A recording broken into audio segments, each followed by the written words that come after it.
Coming up on Verse, Chorus, Verse. Everybody, where do bad folks go when they die? I have thoughts.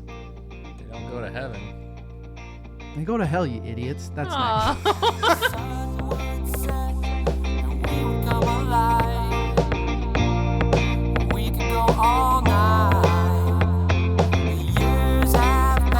Hi, everybody. Welcome to Verse, Chorus, Verse. Wow. Episode 209 through 227, probably. I am DL. Hope you're doing well. With me is Rachel. I want my MTV polio. I sure do. Miss Heroin Chic herself. How you doing tonight? Hi, I'm so good and excited. Are you? Yeah, so I can get out of this depression I've been in for the last, how long I've been studying. This has been the most depressed I've been for a while. Yeah, I can't imagine why.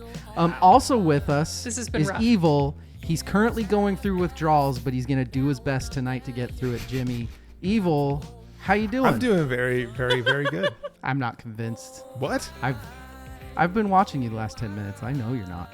I had some technical difficulties, but the number of the But you're doing good now. You ripped out Yeah, all I your know. hair. It was so bad. Also with us, you heard him. He's back. He's here. He had to come to talk about this. It is Svend, Dave Grohl's love child, Knutsen. Svend, how are you? Well, Is anyone surprised? Yeah, can anyone talk? Like, could you not be better than anybody on the planet if you were Dave Grohl's love child? Right? Yeah. I mean, Congratulations, this is the greatest lady. life. You've got it made. I'm gonna have to start reaching out to some lawyers and stuff because I'm pretty sure that like I've got some money coming to me if that's the case. Yeah. The term love child is kind of weird. Yeah. Yeah, there's not a lot of love. I mean, is it really? It's like a usually sex in child. that type of a relationship. Yeah. Sex child. Yeah. That One makes night it. stand No, child. that sounds Ugh. like some P Diddy like. Oh, I don't know that we want to say sex child. there's so much going on in music. Oh, this is great. Coming in hot. My You Lord. know what's funny is coming into September, I was seriously like, I don't, in the finale for the first half, What are we gonna as talk far as about? like deaths and news, What are we I gonna don't know talk what the about? fuck we're going to talk about. We got a Now lot we to talk have about. 3 episodes of shit. Thank you, P. Diddy. Thank you, Emily Armstrong. Sven, did you know of Emily Armstrong before she did this Linkin Park thing? No. First time So- I saw her, Wow, heard of her really? was a YouTube clip of her singing with them. Wow. So Evil and I have been really big fans of hers for a while. We actually saw Yeah. her live with her band in Boise, like 7-8 years ago, something like Yeah. that. Yeah. 14, One of 13, 14. just amazing. What are your thoughts so far, Sven? So far, I like it. I know that's a Do you? controversial opinion. It is. I definitely like. I have a good friend who is a huge Linkin Park fan and a very big Chester loyalty kind of guy. He is in the camp of like they should not be allowed to play any of the songs that Chester was on. Yeah. Yeah. And I'm not going to compare how like she sounds compared to him on the same song because that's not right. No. But I do think it's like stupid to bury awesome songs. I think the way I Yeah. put it was like, as a person that's been in bands where I'm not the front man and I'm not the singer, I would die a little bit inside if I was told I couldn't play any of my favorite songs anymore because my friend who's no longer with us isn't around to sing them. And like it would make me pretty angry. It's going to be interesting. I'm looking forward to hearing it. Ladies and gentlemen, we have... Are you? No. I'm not You at would all. never lie. Oh. I don't know. I'm not. I'm just not. We are getting close to the end of our 1994 coverage. We had to bring Svend in. We had to bring a ringer for multiple reasons to talk Ringer. the biggest story that happened in 1994 and one of the biggest albums of 1994. This is going to be... Well, already a hot take? yeah. Oh. I'll get there. So he's grinning. Evil's about ready to fucking tear this shit apart. I have been traversing the rabbit holes. It is wild. Rabbit It is holes. wild.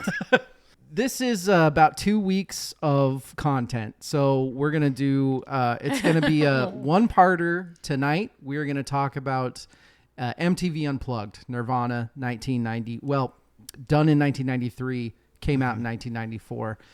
Next week, we're going to talk Cobain, his 1994 death, and that'll be a two-parter. I'm almost certain. And then next week we've got 1994, and we are done with our 94 coverage. Woohoo! Evil, we already recorded the last 1994 episode. I know. Are you already exhausted? Yeah, it sort of tapered off. That made it a little more bearable, I guess. It's just, there's so much. Q4 was calm. It was Q4 a little calm. Yeah, decrescendo on the way out compared to the rest of the year, which... Nice usage. You know. Svend, you ready to be put on the spot? Aren't I always? What's your favorite album of 1994? Oh. Did they make music in 94? Like, Oh, jeez. were there people? I don't fucking know. I have to go look it up now. Rachel, I'm not asking you because I'm asking you something of that nature in the finale. So Ooh. foreshadowing, Okay. but you are going to be involved in the 1994 conversation. I would just On say it. just Should I listen to those episodes? just Oh, study shit. up on what our top 10 That was did because come out I'm going in to ask you 94. about it. That's basically, Noted. yeah. I didn't know Write that 16 down. Stone came out in 94. It did. It absolutely It did. did. I'm not going to say it's my favorite. I just also don't want to waste the rest of the episode digging. But that was definitely the most influential, probably, I'm going to guess, album. that Over came out Mariah that year for Carey? me. A little bit. Huh. I All mean, right. Oh, At least whatever. I could, like, I mean, Mariah Carey is everywhere. yeah, but not most influential to me. I don't can't believe sing it. like her, but I could play Glycerine. Any male our age could at some point play Glycerine. I think. Right? I think we had Probably should. to get the ladies somehow. MTV Unplugged. It was a live album that came out in 1994. I think he just killed Evil. Sorry. Oh, I love it. The glycerine and it's lubricating. There's all kinds of There's things a lot. swimming around So in you my get head. the ladies. Gotta get the ladies somehow. Yeah. Gotta grease them up with some glycerine. So it's going to be a long night, ladies and gentlemen. I'll tell you that right now. Yep. Gonna put everybody on the spot here right now. Rachel, one sentence. What's coming up with Unplugged? What does that mean? One word, one sentence, one ethos, one thought, one foreshadow. Let's I go want to first. say raw Perfect. Love it. is my one word. Svend, same question. No amps. Yeah, unplugged my ass. Evil, same question. The power of heroin and ambiance. Ladies and gentlemen, that's our episode. Join us next week. We pretty much said all we could. It's very easy to say Nirvana is a favorite because it's Nirvana, and we all are of a certain age where this band impacted us at some point massively in our lives. But Svend, you are one of the more obsessive Nirvana fans I've ever known, especially back when we were young. You were one of those Kurt Cobain men. You Yo, were I just- went down all the rabbit holes like 20 years ago. And I think like just am finishing up all the therapy that resulted. Wait, so you were Yeah. you were extremely young when this came out.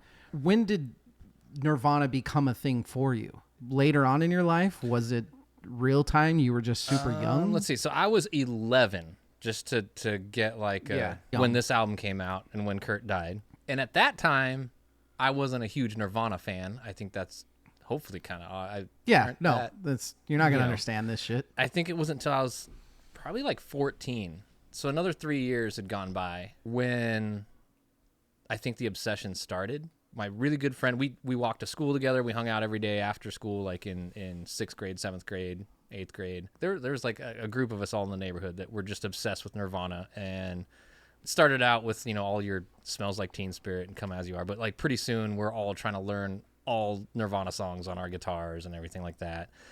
And about the time I was like 15, started digging into the whole suicide and all the conspiracies and all that kind of stuff. But, Fun.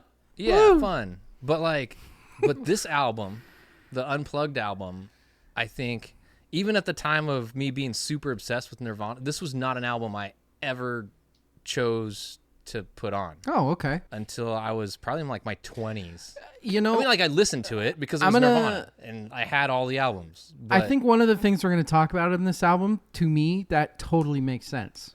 I think there are things about this album that speak a lot more to the emotions and thoughts of an older person than a younger honestly, person. Unplugged for me and my friends was how we convinced our parents that we could listen to Nirvana. Like we'd go play them the Unplugged album, and they'd all go, "Yeah, okay, yeah, you can go buy Nirvana CDs."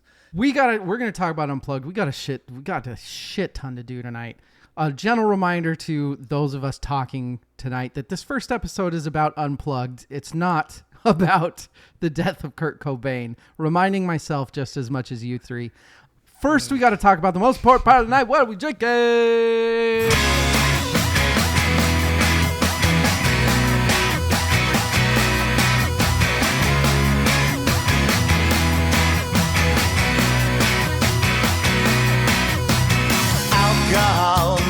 Rachel, Yeah.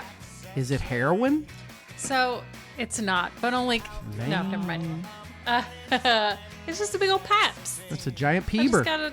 It's the I got 24 PBR. methadone of beer. She has 24 PBRs. Oh my god! I love it.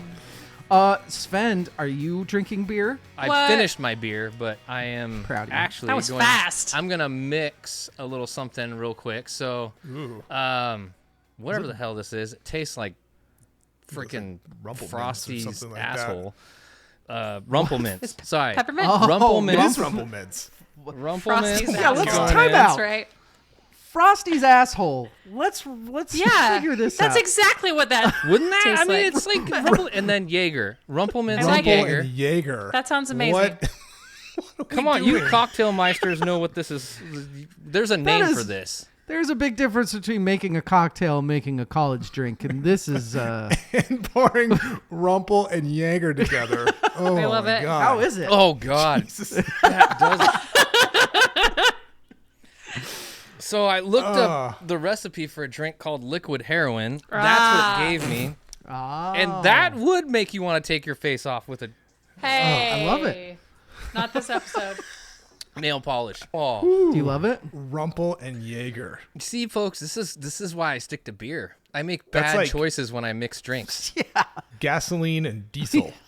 It's like Rumple and Jaeger. it's like cough syrup and mouthwash. You're supposed to put it in an ice shaker and strain it into a shot glass. A shot glass, not a glass Oh glass. yeah, that'll make it better. Uh-huh. Sven's got his tumbler of Rumple It's got a and full Jaeger. Scotch glass full of. I am for me. It's amazing. I have got my favorite drink because this is one of those episodes that when I first started had this vision for this podcast, this is one of those episodes that you think about doing, like how much fucking fun it's going to be to talk about I mean, Kurt Cobain's death. just the tie-in to the name of the podcast. Yeah. Damn straight. I mean- there's a couple tie-ins. Yeah. We'll get there, people. We'll get there. But I am drinking a whiskey sour. It's actually a new recipe I'm trying. It is one You're so part. fancy. Give me Whoa, that's a giant respect. That's what she said. It's thingy. it is a double. It's a She double. does say that frequently. double. It is one part Elijah Craig, one part Rittenhouse, simple syrup, lemon juice, grapefruit, and Angostura bitters, and it's amazing. It's Whoa. Egg white? egg white, yes, of course, yeah. Yes. Beautiful, frothy goodness. It's amazing. There's another recipe I'll try that calls for orange. I didn't put orange in this one. I do That want one's to good. try it. Is it? Yeah, that is my favorite, actually. If it's the one from Steve the bartender, the Aussie, that one, it's lemon juice and then like a tiny little bit, 15 mils, if you will, yeah. since they're on the metric system. The metric system. Ew. That's my next one that I'm trying. Evil of you'll whose like it. shirt I'm extremely jealous and I want it myself. Actually, I just Stand last up. What night. shirt is that? Shirt? What? Show us your. Gary Clark Jr., baby. Oh. That's my shirt. It's for those who cannot see, which is everyone listening to the podcast. It's the cover of JPEG Raw. It's the album cover. Yeah, album cover of JPEG Raw, which I went to see him perform in Missoula this past summer, a few weeks ago. Nice. While I was there, I went to a few places, got some good cocktails. There's a great kind of, I would say, Mexican fusion place called The Camino. Not El Camino, The Camino. Fucking awesome. And then another place. Spanish for La Camino. Yeah. Yeah. And then another bar called You guys are Plonk, idiots. which is a very silly name, but was great. Had great food and great cocktails. And what I'm drinking tonight is inspired by Plonk. They had a version of this. I think they called it the 2-iron. It's a take on a rusty nail. Instead of scotch and Drambuie, it's bourbon and Drambuie. But it also has a shitload of grapefruit bitters in it, like 10 dashes of grapefruit That's a lot bitters. of dashes. And an atomizer spritz of Lafroig on top of it. Did you get an atomizer? Yes, I did. You son of a Ooh. bitch. No. Hey-oh. Drink. It looks like that drink is gonna stab you in the face, Drink man. it down. Grapefruit bitters is my favorite drink recipe, period. I'll give you this recipe. It's so good. You will love this. Ladies and gentlemen, that's what we're drinking. We have a shit ton to do tonight. We are going to cheers to the camera so that I can get a nice, pretty picture to put on Instagram, and then we're going to get to it. Svend has already He's on his switched third to beer. drink. No, you don't have to. I'll fucking picture He it. drank it, I promise. Cheers, you guys. I'm very excited.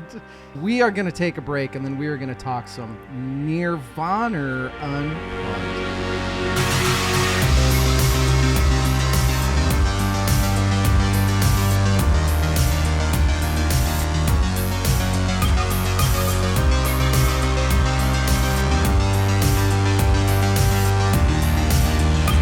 So people are at home looking at naked ladies. It's like they hate it since. Maybe people just forgot to cancel their subscriptions. It still makes more than the Even NFL? with Taylor Swift, God, imagine if T-Swift did OnlyFans. the whole world would explode. Ladies and gentlemen, we are back. Oh, that wasn't in the Released episode? in 1994. Hey, everything's That's true. recording. Recorded in November 18th, 1993. Everyone wants to know about T Swift's OnlyFans. We have Nirvana Unplugged. Kurt Cobain, playing lead vocals and the electro-acoustic guitar. I'm sure we will talk about the guitar in this episode. We have Chris Novoselic on acoustic bass and accordion and a little bit of rhythm guitar as well. We have Dave Grohl on the drums. I'm sure we'll be talking about that as well, with a little bit of backup vocals, and he actually plays some acoustic bass. And we have the one, the only, from the Germs, Pat Yay. Smear, who went on to do a couple other fucking projects, I guess. Additional musicians, Laurie Goldston on cello, Chris Kirkwood Bless and her Kurt soul. Kirkwood, the Puppets Meat brothers. That is who ended up on stage for the night. And let's start talking about Nirvana Unplugged. Evil Jimmy, scale from 1 to 10. How big of a Meat Puppets guy are you? Nostalgically, as 7, maybe. Good answer. Yeah, solid. I was Good never answer. super familiar with them. Still am not, but I enjoy what I hear. If the topic was on Family Feud, they'd be about the 4th answer, maybe. Were you aware of the kind of the rumors of who was supposed to be at Nirvana Unplugged and I know that how the the Meat Puppets ended the up being powers that be, labels and whatnot, wanted bigger names. They wanted Vedder and people like that. And there? They were sure that Staley and Vedder and Cornell Yeah. were going to show up, and Nirvana were on tour with the Meat Puppets, and so they're like, we want to have our buddies on here who don't get a chance to be in the spotlight. So the Meat Puppets were a massive influence for Kurt Cobain. Kurt Cobain Huge. loved them, which I knew, but I did not know how fucking long the Meat Puppets had been around. Yeah, They started in yeah. like 84. That's insane. I had no idea. Because the Meat Puppets did join Nirvana for 3 songs that were all Their Meat Puppet songs. songs. Yeah. With Kurt singing, that I think was like kind of cool, like for a band to be like, hey, To be cool with that? you sing our songs. So it was like Nirvana covering the Meat Puppets, but with the Meat Puppets also covering the Meat Puppets. Meat Puppets Right? covered themselves. I think the Meat Puppets ended up being okay with it because of how... Okay, so the Meat Puppets had Yay, an album come out in royalties. 94. Right? Exactly. It did well. Oh my gosh. But then all of a sudden they go on to Unplugged, and they shoot up into the stratosphere. Right. Suddenly their albums are, Who would give up the MTV we'll call it platform if you were a musician in the 90s? we'll call it the Cobain push. There you go. Yes. Yeah. Well, I mean, better. I'd rather give him credit than MTV. We're going to dive into his passing later, but after that, the Unplugged was like basically on repeat on MTV for months. Months. This is back when you couldn't, just go to the internet and listen to whatever you want. You had to like VHS tape, record it, or to have that before the actual CD was released. Absolutely. So it's like they were running a commercial for this album for months and months and months before it was actually released the following November. And actually, it didn't come out for like a year later. Took a long time. Some shit happened in between. Yeah. And I'm sure there was a lot of infighting. I think up until the very end, the bigwig idiot fuckfaces of MTV and the label people, they did not think the concert was going to do that well because they didn't play any of their hits. Right. Unplugged had historically been a place where the Claptons and Evil's favorite REM and 10,000 Maniacs come on to play electronic hits acoustically, and it's super cool. Nirvana was like, fuck that, we're just gonna play whatever the fuck we want. Rachel, when did you get into this album? I was wildly obsessed with MTV my entire childhood because the TV raised me. Sorry, Gus. He was asleep. He worked nights. He was still home. It was legal. But so I watched a lot of MTV. So I watched this on repeat along with TRL and everything else that was going on at the time. TRL? Was TRL congruent with Unplugged? It was pretty short after that. Carson Daly? 98. Huge fan. To where... Huge. When I was... I hate you so much. When I was reviewing this... And you had the question about covers, and I was like, what isn't a Nirvana song on this? Because as a kid, I just assumed everything, like nobody did covers. I assumed everything was, I thought the Meat Puppets were just there to hang out. And so when I was studying, and I was like, oh, I'm an idiot. Half of this is not actually Nirvana songs. Evil, you were older than us when bit. This came out, because you're old. A little bit. When this came out, you were kind of just transitioning into... Wow. I'm being a I man. got a lot to catch up on, Transitioning. man. I'd leave for one season, Yeah. and you guys don't tell me Testosterone is a anything. hell of a drug. But where was this on your radar? Because you were kind of going into heavier stuff at this time. Not quite yet. I mean, this was basically plastered everywhere the summer between my senior year of high school and freshman year of college. Yeah. It was inescapable. It was just everywhere. In the news, on MTV, the songs would play on the radio somehow, even though there wasn't like audio copy. It was everywhere. Did you like it? Yeah, absolutely. Okay. It was a cultural event for a number of reasons. Starting back in like late '93 when it actually aired on MTV for the first time. Let's go to the build up. What was happening when Unplugged came? Nirvana was essentially dead. Like Nirvana was done. They were sick of being a band. We'll talk about a lot of this in the next episode, but the actions of Courtney and Kurt had really kind of soiled the band on each other. Kurt had started trying to get more rights than they had when they originally signed on to their record label. They were a 3-man band. They were kids. They didn't give a fuck. We split it 3 ways. Of course we do. Who gives a shit? And then all of a sudden, after a while of being with Courtney, like I said, we'll talk about this in the next episode, Kurt decides that he wants more royalties. He wants a larger percentage, to which the rest of the band is like, let's just break up. We don't want to do this. That's where they were headed at this time. Not even talking about how fucked up at this point Kurt Cobain was, right? Right.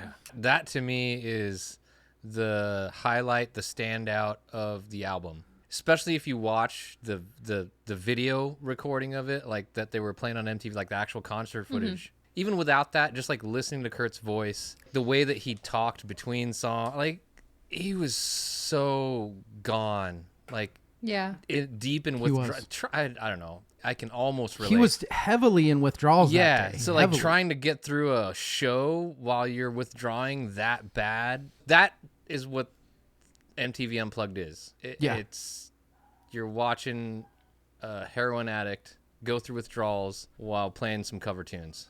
You could also be talking about the Alice in Chains Unplugged right now, too. Yeah. Yikes. He was so fucked up before the concert. And okay, a lot of this is hearsay. It might not be true, but the executives were trying to find him heroin. So just so he Right. could do a little bit before the show. To get him They right. couldn't find him, so they gave him like benzodiazepines or something like that before he went on. Like the day before, he's like, I'm not doing it. Like, Yeah, I'm he's not. out. He showed up. He was also nervous as shit. Yep. He was super nervous to do the show. Like, I think we're so far removed that people don't realize exactly what Nirvana was at that point, what they wanted to be. That's a big part of this concert, is that this concert was what Kurt Cobain wanted to be. Right. He wanted to be a singer-songwriter. The guys that the Evil and I talked about last year, the people from the fucking 50s and the 40s, black dudes with their guitar on the side of the road playing, that's what Kurt wanted. And I think that one of the reasons he was so fucking nervous for this is because this was really, really putting himself out there.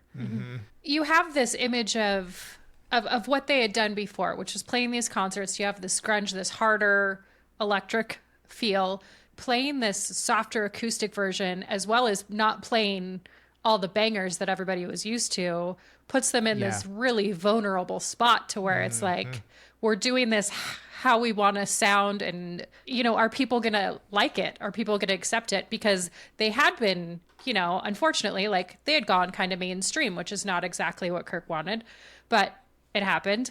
This is everything he wanted. And, you still have this, I think, a little bit of like wanting to be accepted, especially after you've gone to that point where you are mainstream and everybody likes you. I agree. I think there's a huge difference between being wanted and being famous. And he, like a lot of those artists, I think that he had a need to be liked. He loved the fact that Nirvana was seen as this impressively incredible savior of rock and roll band, but he hated the fame, which is like, you can't. Something that is just coming into me that I didn't think about. So the visuals of the stage. So they had like the lilies. What were they? The Tons like of flowers. funeral Stargazer lilies. Yeah. The very specific lilies that he wanted to and the black make it look like a candles. funeral. And we just had said, Yep. this was kind of the end of Nirvana and possibly like the end of them, him maybe even being a musician, because if people don't like him doing this, like you never know when your last show is going to be. So I didn't really think of the extra symbolism there. I don't think it's true, but he also killed himself very, very soon after this. I think he had a hard time with the fame. Yeah. During the whole Unplugged performance, like anytime, even like Dave at a few times tried to suggest some songs, and Kurt just be like, no, like Sliver, let's do Sliver. No. Like any song that anyone would throw out, no. And before the songs, he was like, right before they did the Man Who Sold the World, he's, I guarantee you I'm gonna fuck this song up. Oh shit, yeah, he said that like 3 times about like 3 different songs. Like, I guarantee I'm totally gonna screw this one up. I'm not, and then they get to the next song, like, no, this one I'll definitely screw this one up. Yeah. I think he was done. I think he was done as a musician. I think he just didn't want. Not that he didn't love music and didn't like writing songs and playing songs. I think he was just done playing for people. He was done being in Nirvana. He was done being Nirvana, which was a thing. It became like this thing greater than what I think they all set out to be, and different from what they all set out to be. Absolutely. I think this was like his retirement concert. I think you're probably right. I mean, he really did. He talked about it all the time. He romanticized. He wanted to be an old man songwriter. He wanted to be fucking Neil Young. He didn't want to be. He didn't want to be the next rock band playing for arenas. He wanted to be. Right. And I think he probably realized around this show that would never happen for him. He would never be able to do that. Like, he was too popular. Not as a part of Nirvana. Maybe if he set out and created like a solo career. And I think that explains a lot behind like his seeking like different royalties, more royalties. Maybe not that well thought out, but like from a management perspective, you know, if you're trying to establish yourself as a solo artist, the bigger the catalog you have, like in your name solo, the better, right? So the more you can like get credit. Yeah, but you know who you sound like right now? That sounds like something that Courtney Love was saying in his ear. See, that doesn't sound like something Kurt Cobain would think. Oh yeah, that's what I'm saying. From a management perspective, like whoever is exactly. giving management advice, that's the advice you would get. one of the very last, I was watching some interviews of him last night and this morning, and one of the very last interviews he gave, he was talking about money and like how when he was really interested in like anatomy things, like models of bodies or whatever. And so he was saying he used to go to thrift stores, and when he found one, it was like finding a prize. But it was also like... You mean like mannequins? Like you know, like fetuses, like models that you see in like doctor's offices. Like medical models. Yeah. Oh. Yeah. You know, like, Okay. Like, think like in cover utero, art of like it. the Yeah, album yeah, cover okay. for Yeah. And so when he would go to these thrift stores and he would find them, he'd be like, oh, this is great. But then it would run through his head like, can I afford this? And it would be great if he could. And then he said he went to the Mall of America and they had this store that sold all this stuff. And he's like, I could buy the entire store if I wanted to, but it felt different and it wasn't the same and it didn't feel as special. And so it was kind of interesting to hear he was asking for more royalties when it seemed like that was the furthest thing from his mind. Like it was just something that honestly wasn't important because for, you know, as many different musicians that we talk about that do it for the art, like it really seemed like he just wanted to make music and survive and be fine. Like he wasn't interested in the monetary side of things. Svend unplugged my ass. This was also the first MTV Unplugged show that kind of broke the door open for what it would end up being for the next 5 or 6 years, or, you know, for the Alice in Chains and the Stone Temple Pilots and the people that did it. But the gear that they used, some of the stuff that Kurt did with his guitar was very not traditional for MTV Unplugged, right? So what did you think of his setup? Agreed.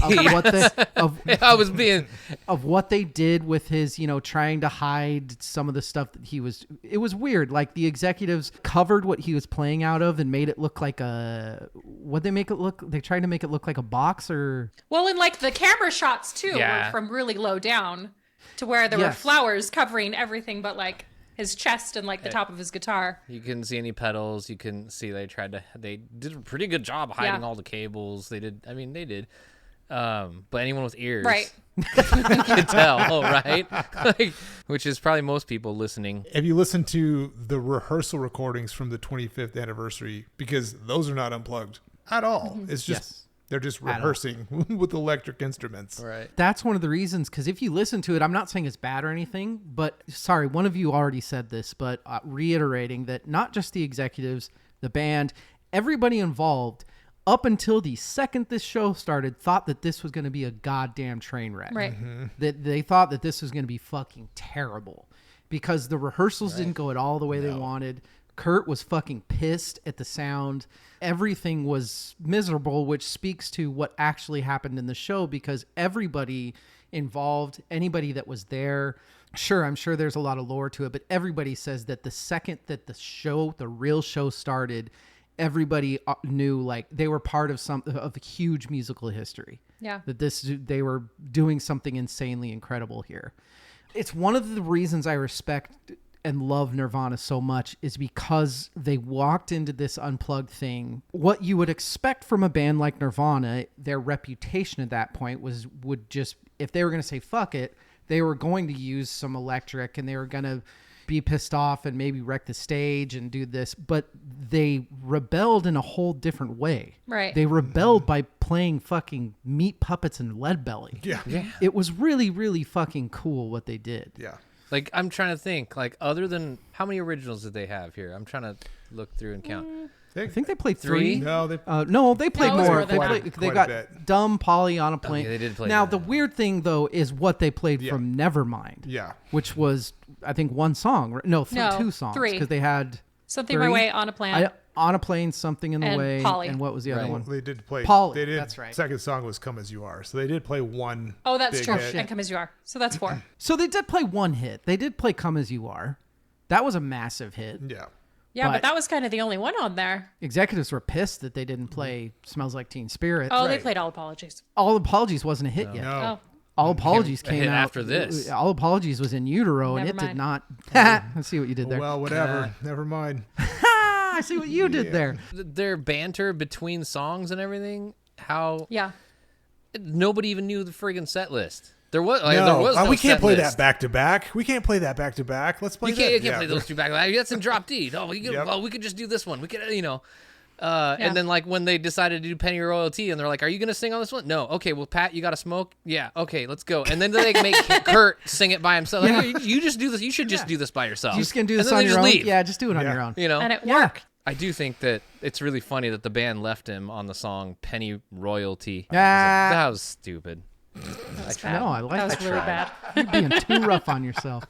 You also had Kurt refusing to play with a cape. He's still trying to drink that. You had Kurt refusing to It's not play with a capo. You had him refusing to change the keys of the songs and stuff that even though they were well outside of his range. Because Oh yeah, fuck it. Because Kurt Cobain was like, Kurt knew, man. Kurt knew that the songs were gonna work because his voice was gonna crack and it was gonna sound kind of fucking. It's pretty good. Poor fucking meat puppets had to sit there and take it Yeah. because they were getting exposure. Well, come on, It man. worked. Have you heard the Meat Puppet versions? Yes, They're not okay. exactly. They don't exactly have beautiful lyrical Right. tone. They aren't angelic voices. Kurt was just very much trying to stay true to the original when he was singing the way he was singing. And I fucking love the old Meat Puppets. I think it's awesome. It's definitely some rough stuff. Another brilliant thing that Kurt did was at the very beginning, right before they started About a Girl, and he says, "This is off our first album. Nobody bought it. Nobody owns knows it because nobody bought Yeah. it." Yep. You know what happened like 3 months later? Everybody that bought shit it. went platinum. Everybody had a copy of Bleach. Bleach was platinum right away. after that fucking concert. Mm-hmm. He was a sneaky little dude, man. You know, Is that honestly, genius? plain. Or is that like accidental marketing? Why not? Why not Yes. both? I think it was accidental because he was trying to play stuff that people didn't know. Yeah. And since he did a little bit off everything, he I think that accidentally was- sold like a couple mil extra albums because Right. people needed to buy Couple mil all of the X. albums. That was like one of Smart. those like I'm gonna show those executives, and then it sort of backfired, but in a good way. I mean, for everyone, I guess. Which one of you wants to talk about Kurt Cobain's $6 million guitar? $6 million guitar. He, I was gonna talk about the $500 lead belly guitar. 500,000. Well, the fact that he went off talking about asking Geffen to buy him Leadbelly's $500,000 Yeah. guitar.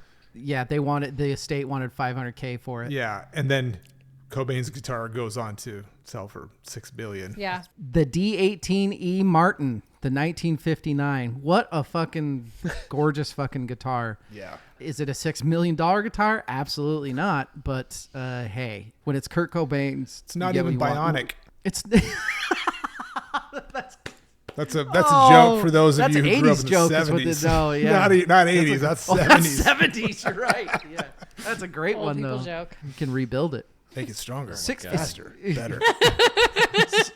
The greatest thing about that guitar is who ended up with it. Francis Bean's ex-husband, right? Yeah. God damn it. Oh, fucking drug addicts, Fucking- famous families. My God, what the fuck is wrong with them?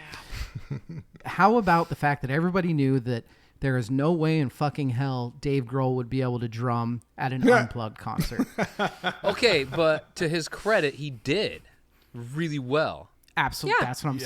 saying. Like, Yes. even when they gave him his sticks back, they took his sticks away for the first half, right? Yeah. Like he had rods and brushes. They gave him sticks back, and Did you read that when they gave him? I don't remember who it was, but they gave him the swizzles. They like wrapped it, so it was like a present because they were afraid they were gonna insult him. That they were gonna be like, you can't so funny. do it. It's too fucking loud. And he played with them, and I think the drumming on this album is fucking incredible. I think it's so good. It's so understated. He doesn't miss a fucking beat. Yeah. You hear a couple of like bass line mess ups, and you hear a lot of guitar mess ups, which who cares? That's great. Right. But I don't hear Grohl mess anything up on this, not once. But here's the thing. If you watch him play, it's literally like watching Lenny trying not to crush the mouse. Exactly. Thank you. It is so awkward. He's so soft. Thank you. He's like, it is so awkward. Yeah. Like, you can tell he's like, I can do this, but I don't like it at all. Yes. You Think know? happy thoughts. So you know, it's like, he's trying so hard not to be Dave Grohl. His performance in this album, in this concert, is one of the reasons that Dave Grohl has been one of my favorite musicians pre-Foo Fighters. Oh. Up until that, even I was like, yeah, this is stupid. They're going to make Nirvana play and they're going to give Dave Grohl some fucking brushes. Like, before I heard the whole, concert, I was like, this is going to be the stupidest thing ever. Like, why would you make a drummer like that, like, pull back so much? And then here he is on the album being all tasteful and, like, nice and coming up with, like, cool little delicate things. Yeah, a little and, like, dainty. being all musical and not just, like, beating the shit out of his drum kit like normal, Right? which he also does very musically. If only he could find that kind of restraint in other areas of life. Oh. You know, it's the weirdest thing. It's the weirdest thing that all these rock stars end up cheating. I don't get it. You think I'm Is I'm it really weird? rock star Personally- of all people? Rock I'm stars. absolutely affronted. I am insulted. I'm just Personally- That's what I love. I love the Instagram post, the I'm just disappointed posts. It's like, do you want your rock stars? What are we doing here? Did we not know what rock stars were? Isn't it just like everybody over a certain income threshold? Right, Like, is it yeah. really limited to rock If you have- stars? Because I feel like- like No. it's like a rich people It's a thing. fame plus income formula. If, Yeah. you, if Yeah. you have X amount It's of the- fame and X You amount got of rock income. stars, Yeah. movie stars. We're gonna take a break soon. Before we do, I want to ask Evil a Wait, what question. band are we though. talking about again? Oh, God. Dave Grohl and the Nirvaners. Evil, you are in full jacked and tan mode this year. Yes. I want to ask you what it is about this concert while studying for this. Not back in the day, but right now. Yeah. What is it that you appreciate? What is it that you appreciate more now that you've aged? Or do you like it less because you're full on jacked and tan mode? So I had a very interesting experience because I haven't listened to this, like sat down and listened to it deliberately in a while. I do listen to it regularly. More on that in a bit. You're going to hate this specifically, Fearless Leader. Yeah. You're yeah. Anyway. Do you listen so- to it the same time you listen to U2 once a year? No. I put on headphones to listen to this the first time to like really sit down and, okay, we're going to dissect this. Got to really pay attention with headphones on, just really paying attention to the music, focusing on the music. Fucking hated it. I'm like, this did not age well. Wow. If I'm sitting down with headphones listening to it. Holy cow. And so I'm like, oh no, I'm going to insult so many people. And I was a little worried. What was it about it? Well, here's the thing is, as I always do, I try to listen to whatever music that we're going to be focusing on in multiple ways. Mm-hmm. I put it on just in my house, like playing on my Sonos. So not necessarily background music, but just in the environment. Instantly better. This is music that is meant to be played in like a physical environment. It is not something to put headphones on. And I got to thinking about it. I'm like, have I ever listened to this album with just headphones? And I don't know that I ever have. Other Nirvana, yeah, like their actual recorded albums, like studio albums, yes. But I don't know if I've ever listened to this one with headphones, just sitting, listening to the music. It's always in the environment. It is a live album. It's a living album. It has to be played in an environment. You're kind of breaking my brain right now. I'm having deep thoughts. Similarly, I almost solely listen to this watching it on YouTube because when That's the next level. when I was growing up, yeah. that's the only way I saw it. I didn't have the CD. And Yes. so I was watching it on repeat on MTV. And so it was kind of weird when I was listening to it in my car. It felt more like real, I don't know, Wow. musical when I was watching Yeah. it and hearing it. I agree with both of you. The best that this album sounds is, well, A, with Rachel, saying, like the video, the concert footage, watching the concert unedited, not just like the songs. So getting the full everything is the way to experience this album. And then also, even if you're just going to put the album on through some speakers in an environment, totally agree with Evil, because it needs to be coming from all over, like behind you. You need to feel like you're an audience member. That is how it was meant to be. Headphones, like even for me, like the mix is weird. It feels thin. It feels like it's not good. It's not good with headphones. Like I said, you're breaking my brain. So there are 3 different ways that I listen to albums when I'm studying. One is I take walks, either jogging in the morning or walks at work. I will listen in the car, and then I'll listen in my living room with vinyl. I think subconsciously I wasn't thinking about it, but I remember frequently turning this off while I was walking or jogging or whatever, because being like, almost being like, I don't have time to do this right now when I was on a walk, which doesn't make any fucking sense. The couple times that today before this, when I sat down in my living room with a drink on my couch and turned it on, it's like, there's nothing better than this. Like there is nothing. That's fucking insane. You are absolutely totally right, I think. These guys like totally beat me to it, but going from like listening to it in an environment to then watching it while listening to it in an environment, it was even the next level. Yeah. And I don't know, that might be because I saw this so many times. It was literally on repeat on MTV for a whole summer. There was no internet. That was your entertainment, is flip on the tube and watch whatever, go to MTV and watch stuff. Maybe it's because it's hardwired that way, but I also feel like this is music that was meant to be experienced as close to in person as possible. And for me, that's playing in an environment, not with headphones. You know, I'm just now realizing as we're all exchanging these comments that I've never actually viewed this as like a Nirvana album. It's always been a piece of Nirvana content. I guess that word it's a concert. Only has that meaning. It is a concert. Now. I didn't have that word before all these social platforms. Viewing it or listening to it that way, in that context, is so, because it gives you like this sneak peek into the band. Right. That I don't think they realized that they were giving the world. It's not this perfect overproduced, shiny thing that they edited and put out. It's like a sarcastic Nirvana performance. Right. If you could ever perform sarcastically, that's well put. Yep. And it's one of the reasons, 2 things here. Number one, the fact that they ended with this and In Utero, which In Utero is kind of the same thing. They didn't want Butch Vig anymore. They didn't even love Nevermind. They thought Nevermind was too polished, too clean. Too shiny. They did In Utero, but it was dirtier. They liked In Utero way more than they liked Nevermind. And this, sorry, I think I've said it like 3 times, but this is what Kurt wanted to fucking be. Yeah. There's another component to watching it. It kind of struck me like, because he's suffering through this. He's like, and you can tell. Right. And we'll talk about that. Like, I'll let you finish your thought, but we'll talk about that a lot more when we get into the awards and categories. Right. But yes. There was a moment where I'm like, oh, and I've seen this before. It's when like high level athletes are really ill and then come in and have like a performance of their life. Like a Michael Jordan with the flu, or Emmitt Smith coming in and putting up like record numbers in a game. The flu, quote unquote. You mean when Jordan was in Vegas the night before? Yes, I know. Right. Yeah.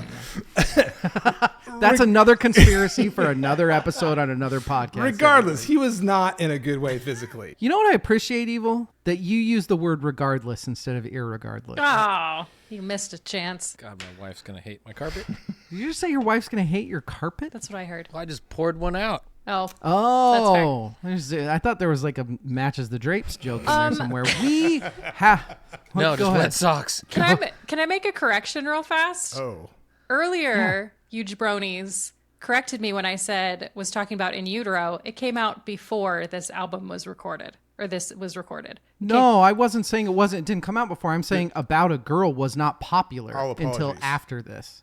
I was talking about All Apologies.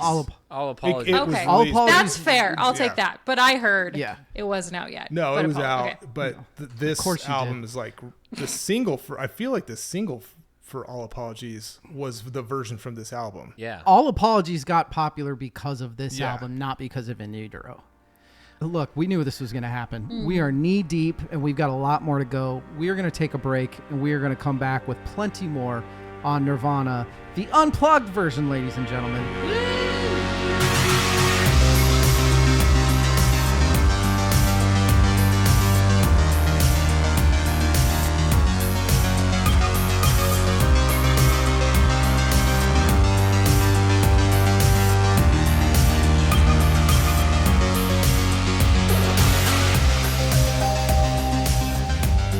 Hey, ladies and gentlemen, we are back.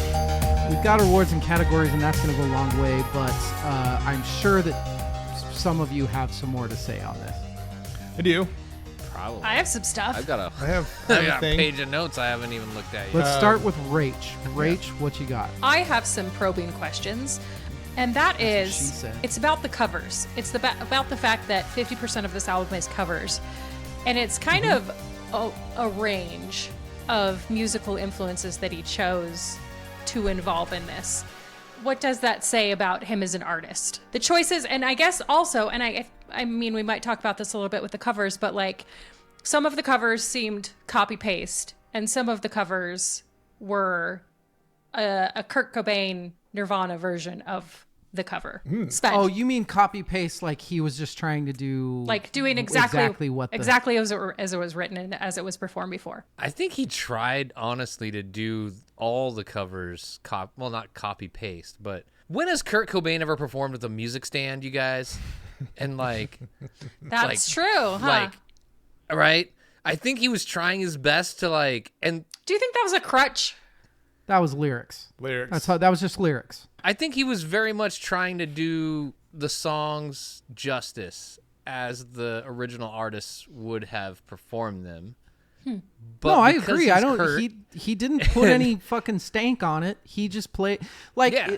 for me. The Meat Puppets songs are that's kind of what Unplugged was originally about. And I love MTV Unplugged. I loved fucking Clapton Unplugged is goddamn incredible.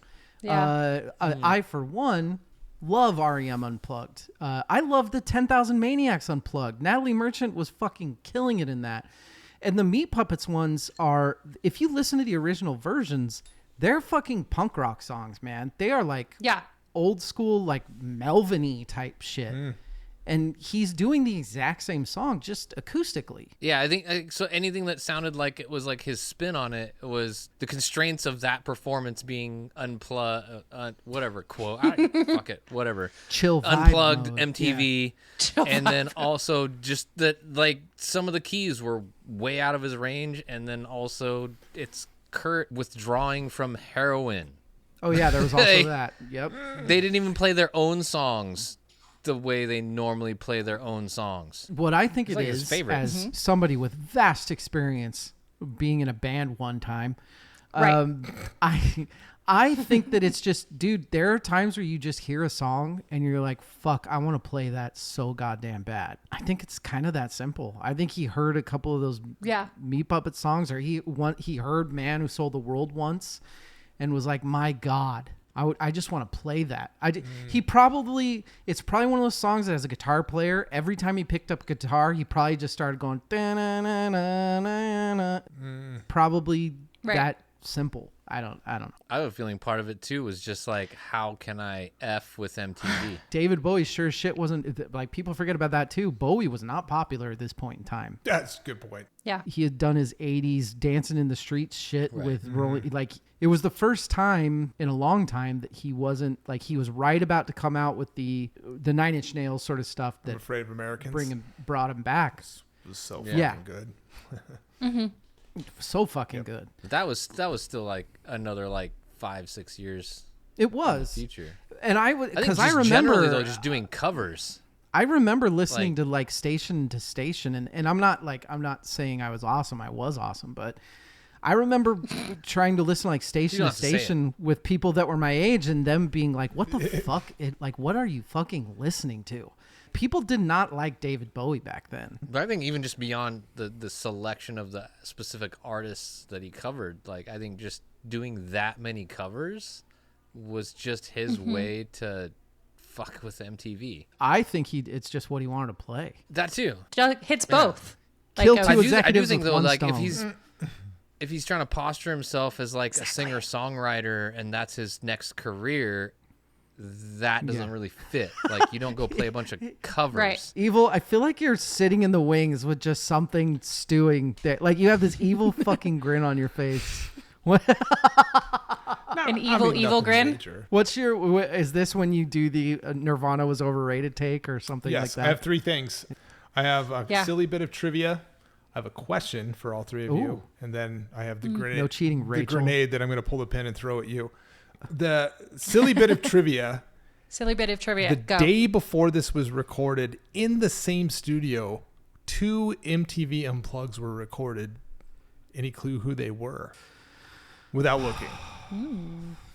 I mean- Duran and Stone Temple Pilots. Oh, What? STP, In the same studio the Oh. day before, both of those were recorded. Interesting. STP was That was the recorded day that before Kurt Yes. was this like, one. for sure, I'm It not came doing out in this. 90. It like debuted in 94, but the STP came out before. That's fascinating. Yeah, I know. That's absolutely fascinating. I had always just seen it in my head as Nirvana had blown the doors open for the, like there wasn't a thought of having a band like STP or Alice in Chains on because like how the fuck would that work? I mean, they did, but my question to each of you for DL, there's a disqualifying answer.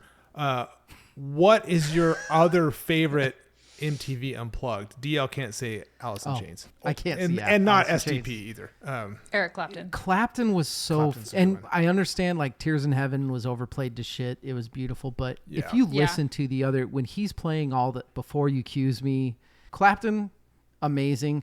Yeah. I've said it a couple times already. I thought the 10,000 Maniacs Unplugged was fucking amazing. I thought the structure and Natalie Merchant was just yeah. crushing it on that. Those are like the only 2 I can fucking think of. I didn't like any of them.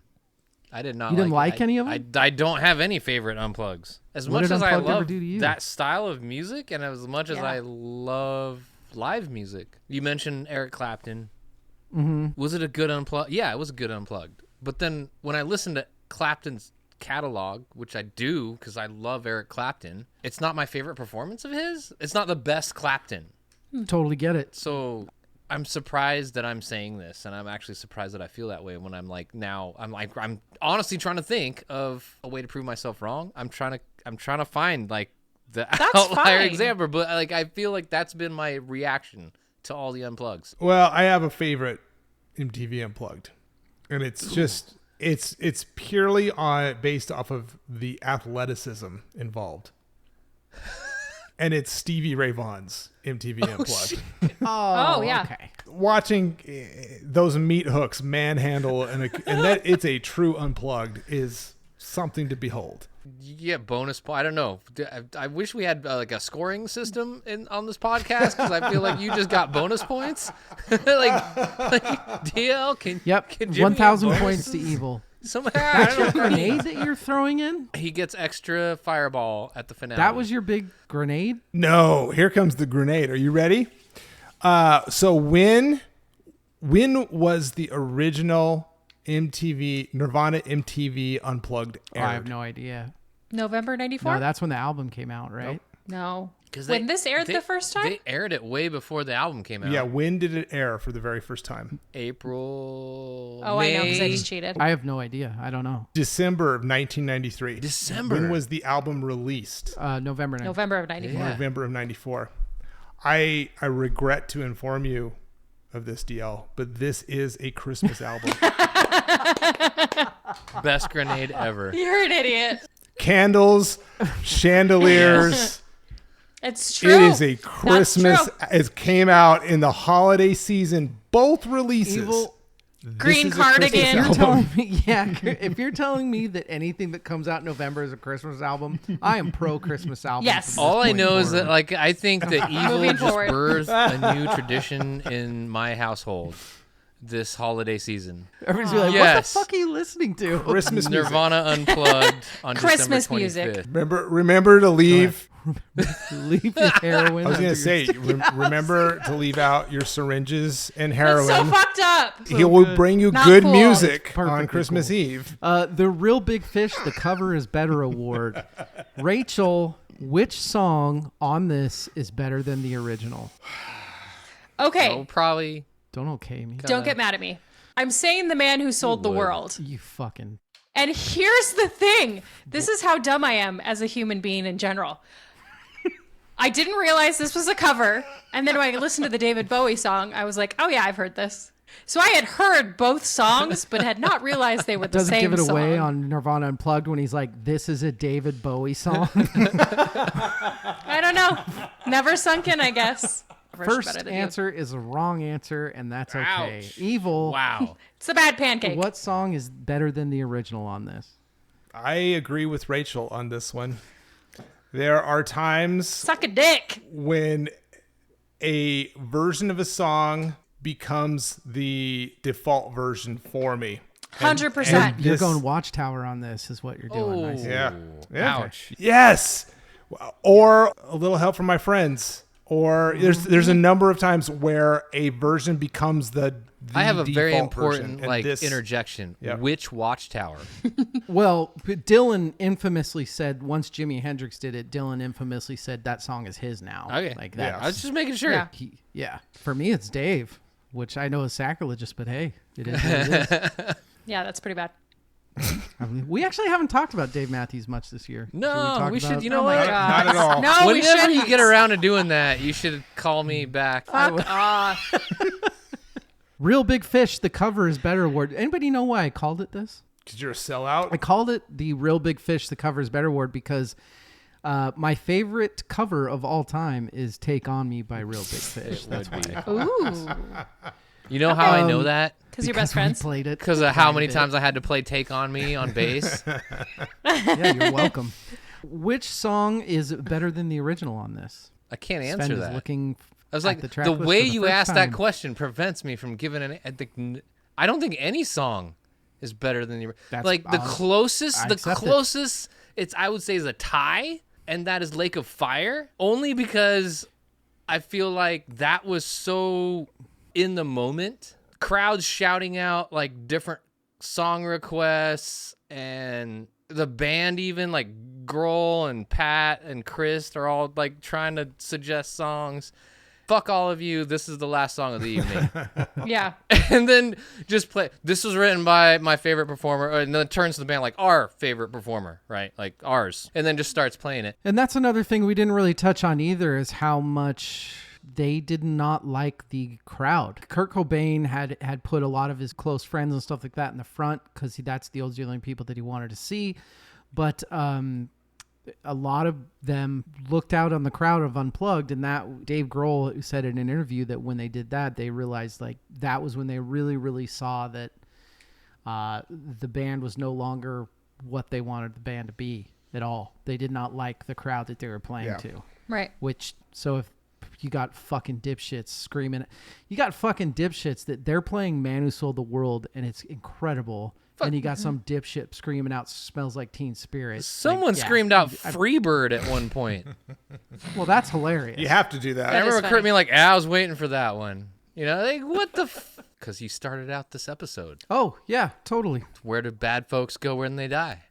All right, the Johnny Cash, All You Need Is an Acoustic Award. Of course, this is the song that is best on this Nirvana Songs Only and Unplugged. So basically, Unplugged version versus the electric version. This is super hard for me because I really like hard Nirvana. There's only I grew one up right with answer. Nirvana. They were the, vent of my teenage angst.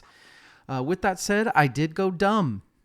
I mean, I do go dumb, but I am dumb, but I'm talking about the song Dumb. I love the Unplugged version of this song, along with the original, but the Unplugged too. Sven, what about you? All apologies.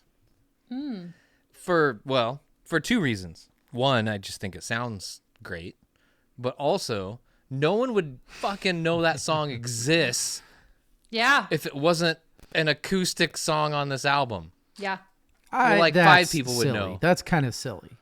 You're telling me that all apologies. You're It's telling not me that that silly. the psychotic Nirvana fans, where there are millions of us, wouldn't listen to In Utero Nirvana fans. front to back and just loved every song, including All Apologies. You listen to it, but no one's. Okay, it wouldn't be the hit. But would okay, you like wouldn't be the hit. out of all the songs in Utero? Like, yeah, like that album's a great album. Like, All Apologies is not one of the songs on it that gets put on repeat, though. Of all the songs on that album, like if you had to pick like your top three, I don't know. Maybe my top three doesn't have All Apologies in it. I don't know. That's even top 5 on that album. Evil, what about you? I picked 3. I picked 1 for each full studio release. For Bleach is obvious because they played 1 about a girl. For Nevermind, Something in the Way. I think that there's something even more eerie and haunting about the acoustic version. It really is. You know what I love about the version they did on Unplugged? Dave Grohl had to be the click track with his knee and like his stick on his knee, just so Kurt could like hear the tick tick tick and like stay on. But I disagree totally. I'm going to let you keep going, but I disagree totally. I think that the original version of Something in the Way is one of the most haunting songs of all time ever. The live I just cello, think that there's something about the original recording that keeps it way more haunting than the live version. But You're wrong. the right answer, To Dave's point, though, like the way they recorded the original for the Nevermind album is like so what I wish more studio albums were, where it's like Yeah. Kurt didn't go into the booth. Butch just like put a SM58 like on a stand on the couch and like, yeah, just play your acoustic right here next to me. And maybe it's because I know that's how it was recorded on this shitty acoustic instead of like this Martin $6 million guitar, that's Not at the time.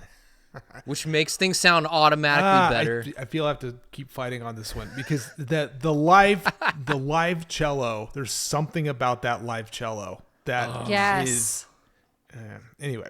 The right answer is I feel dumb, so bad for her. Ha! I win 2-0. which is my pick from In Utero. It's amazing. It is, and it's like this. The same goes for what I said about the Bowie track. Is like this version is the default version for me for that song. Rachel? Yeah. It is dumb. You're right. Just That's said your it. name. That's it. It's dumb. Hey, And it's that's 3-1, you Sven. lose. Sorry, my man. And I agree. The cello really brings it. I know the cello's in the recorded version as well, but the live version cello adds so much texture to it that it's just the most beautiful thing I've ever heard. David. Rachel, what is your favorite performance? My on the favorite for album? multiple reasons is Where Did You Sleep Last Night? They told everybody just to fuck off at the very end and really just did what they wanted to do, and they did it so beautifully. And I love the original version, the Lead Belly version as well. But they really took it and made it their own and made it so dirty. I loved it. I really, really loved it. Evil, I have same question. an honorable mention, and it is Lake of Fire. The rawness of his vocals in it is just amazing. I picked it as the honorable mention because it is the Meat Puppets playing the Meat Puppets. So in terms of performance, it's a little on the nose to pick that as the one. I also, and just for reference, Lead Belly was born 136 years ago. That's insane. Yeah. He was God born damn, in that's fucking 1888. crazy. That track, it's my real answer, is Where Did You Sleep last Yay! night? That was something that like it was a cover by Leadbelly. That wasn't an original. That's been around since the late 1800s. Yeah. What a fucking great performance. I absolutely love that. Crazy. Speaking of Leadbelly, right back here. Yeah. One of my favorite blues albums. That's what it is. God damn it. Sven, same question. You have to say what you had originally. You can't Like, cheat. honestly, okay, there was some magic that happened in that song. I don't think anyone. Yeah, You're talking I don't about In the think the Pines band or- knew it. Even when they cut at the end of that concert, I don't think they knew how magical that song was until they got to hear the playback. I think they had an idea because execs tried to get them to do an encore, and Kurt Yeah, was like, no, I cannot top what I just did. Like, I cannot go out there. Like, we cannot do better than we just did. If you want me to not end the concert, I think part of like that was just he was fucking done. Insane. Done. Like, fuck you. You're not going to tell me to go out there and be a jukebox. But I think I read somewhere that was the one song he bragged to his family about, or at least like commented on that they did well or something like that. He was very proud of that one. Yeah. But for the sake of this podcast and going to being a salmon, swimming against the grain here, I could swim in trees. Vast forest of grain. Okay. Swimming up the grain. Big old redwood. Yeah. Jesus don't want me for a sunbeam. That needs to be our video clip. Sunbeam, Vaseline's cover. For Christ's sake. Because I'm a preacher's kid. It says right there on the thing. Was that the third one on the album? It was like the very beginning. Third. Now, you just picked that because and guess who gets to play bass? Accordion. Fun fact: Chris learned how to play the accordion before the bass. That is a fun fact. It's super fun. Yeah. The answer is in the Pines. The answer is Where Did You Sleep Last Night? The part, when you're watching it live, the part where he pauses and he looks off into the distance and you see him, there's like a second that you see him in his head. I don't know if he's just thinking about the pain in his life or what. He belts out the ending. If you don't get emotional watching that, if that as a live performance, that doesn't fuck you up more than anything you've ever seen, you do not have a soul. One of the craziest things I've ever seen, probably the most amazing live performance that I wasn't there for, that I will ever see. Yeah. And that's my answer to that. Favorite Would that not be your favorite performance, though? Like, are you guys seriously picking different songs? You are. Okay, I'm going to shut the F up and let you just ask the damn question. Oh. Yeah. F the S up, man. I like this performance better, but I already kind of talked about this, but... Sorry. There was a little... Okay, so I had an uncle who got me really into music that... Some of it made me really cool and some of it made me a fucking nerd. But one of the people that I got really into at a young age when it wasn't necessarily cool to be into was David Bowie. Kurt Cobain saying "Man Who Sold the World." That was probably the first time in my life that I did like the I know more about this in the world.